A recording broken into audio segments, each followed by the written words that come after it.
There's a lot of things about Patrick Higgins that was exciting to me. We've known him for a while, so we know he's an outstanding person.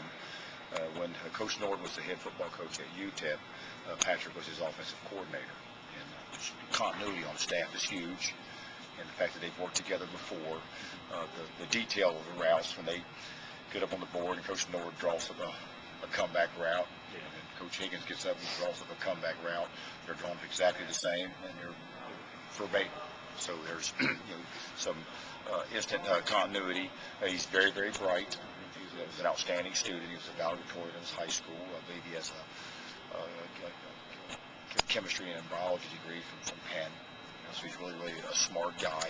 At Brigham Young, they were on the cutting edge in third down conversions. And, they were did very, very well in red zone offense. One of the leaders nationally, year in and year out, from a red zone offensive standpoint as far as scoring touchdowns. When I called the head coach up at Brigham Young and talked to him, they gave him an outstanding recommendation, and so he's one of his top assistant coaches. He's outstanding with clock management. He had a lot of input at Brigham Young in regards to clock management. So everything about him was strong in the interview process, and I know that he demands their best. He demands their best, and he's a lot of fun to be around. A very upbeat coach, but a very demanding football coach, and he makes sure that it's done right. So everything about him was appealing to me when we were interviewing him, and I think the players have really responded to his style of coaching, and I think we're getting better. Now, is there anything you really want him to work on this spring with that group? Well, blocking in the perimeter. I think we've made some progress the last couple of years, but we're not where we want to be at yet. And in the interview process, I thought he had a great plan, a great approach to the blocking part on the perimeter, and he's very demanding in the blocking part on the perimeter.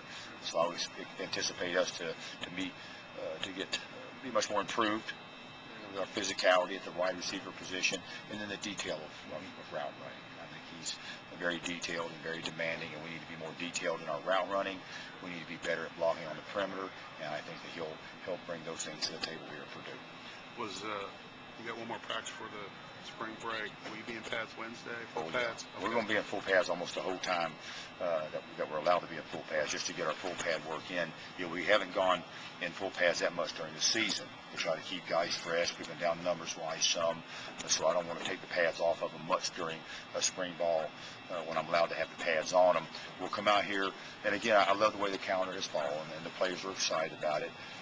We'll have a very spirited practice on Wednesday. We'll come out here and go the first part of practice, our normal stuff, and then we're going to end it with a really strong red zone scrimmage. And that'll be a lot of fun. It's usually a more physical type scrimmage. We have a scoring system that I think is going to be a little unique for us, and I think the players will really be excited about it. We want to end it with a lot of energy and a lot of physicality and good execution, and taking a step as a football team on Wednesday, so we feel good about where we're at. We'll take off and go on spring break, and they'll come back rejuvenated with only 10 practices, spreading them out 3 days a week over a 3-week period. So I like the way the calendar's falling. That's what I was going to ask, if you would have some sort of scrimmage on Wednesday, just as a send-off. Have to. We got to send them off right. Absolutely. That's why I picked the red zone scrimmage. It's just tougher down there, and it's more competitive down there. We want to be strong in the red zone, and we've got a scoring system that I think will be exciting, and it's going to be a heck of a scrimmage on Wednesday. The guys will be excited about it. We did well Saturday when we scrimmaged. I thought we played fast, and I thought the defense played maybe a little more, a little faster and a little more physical, and that might be true to some degree. But going back and looking at the film, I thought we did a lot of good things well on offense, and we threw the quick game very well, which is encouraging. Rock Henry threw the ball well, particularly in the quick game, and we caught it and made some plays. So the defense won the big scrimmage Saturday, so the offense have a chance to come out here and redeem themselves. We'll be in the red zone. The defense is back to the wall, so that should be a lot of fun, and there should be a lot of getting after it out here. Can't wait, really. Tight ends obviously wide open. Just that obviously you've only had a couple practices here, but anything coming to light there? There's 2 or 3 positions on it. We're better than we we were this time last year. We're further along than we should be. It's the first spring practice since I've become the head coach at Purdue that we've had a quarterback that's played a game out here, and that goes a long ways. And we were brand new in the secondary last year, brand new on the offensive line, a bunch of brand new defensive tackles. I think that we're much further along in most positions on our football team than we were this time last year. Further along than I thought we'd be in some areas. We're brand new at defensive end in some ways, with Gooden being limited this spring, and Ryan getting ready for the draft. We're brand new in some ways at defensive end. Macy's played some, but a lot of new guys getting a lot of reps there. We're very, very young at tight end. I would say Gabe Holmes has a lead in that right now. He's doing a good job learning to become a blocker on the line of scrimmage. He has good velocity off the ball. He has good courage. He has to get more reps at it, but he can be a very good blocker. But he is an outstanding receiving tight end. He may be as good a receiving tight end potentially as I've been around. He's 6'6", 246 pounds, and he runs very fast, and he's been very sure-handed, and he's been very detailed on his routes, and it looks like he can be a special receiving tight end for us. Justin Sims was a quarterback in high school, so it's been a tough transition for him, but his body looks different. He's bigger, and he's stronger, and he's getting in good stances and firing off the ball, and he's a lot more sure on his route running, and we're encouraged by him. And then, Crosby Wright's a guy that's walked on here and played some last year on special teams, and he's really a physical football player, a very good football player, and doesn't make many mistakes. So we're getting good work with Gabe Holmes and Crosby Wright and Justin Sims at the tight end position. Other than Sean Robinson, any other injuries of note coming out of these? We had a couple guys that are banged up a little bit. We've limited them some. Michael Ergel got banged up a little bit, and we've limited him some. And then Higgs was banged up some, and we thought he was going to be limited, but he went out there and got some anyway. And then we had Ryan Isaacs didn't practice today because he was sick with some flu symptoms, and they wanted to be precautionary on it. But other than that, we've done okay injury-wise.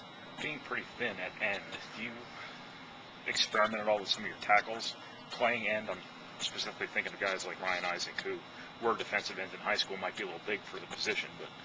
But the guy we've been putting out there some has been Justin Kitchens, and he's got very, very long arms. He's a big body guy. He has some real explosive potential. So we've been working him some inside at the defensive tackle spot and some outside at the defensive end spot. And he's done some things out there to catch our eye. We've been rotating those guys, and they've been sharing that spot.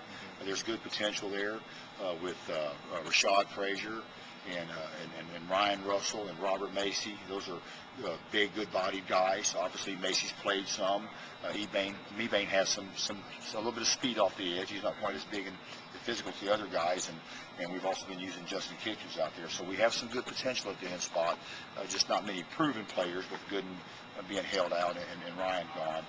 Macy is our only experienced player at that position, and I think he has improved. He has taken some of the hands part of his pass rush game, I think, to a different level, and I think he's improved significantly as a pass rusher for us already this spring. I think at some point in the offseason,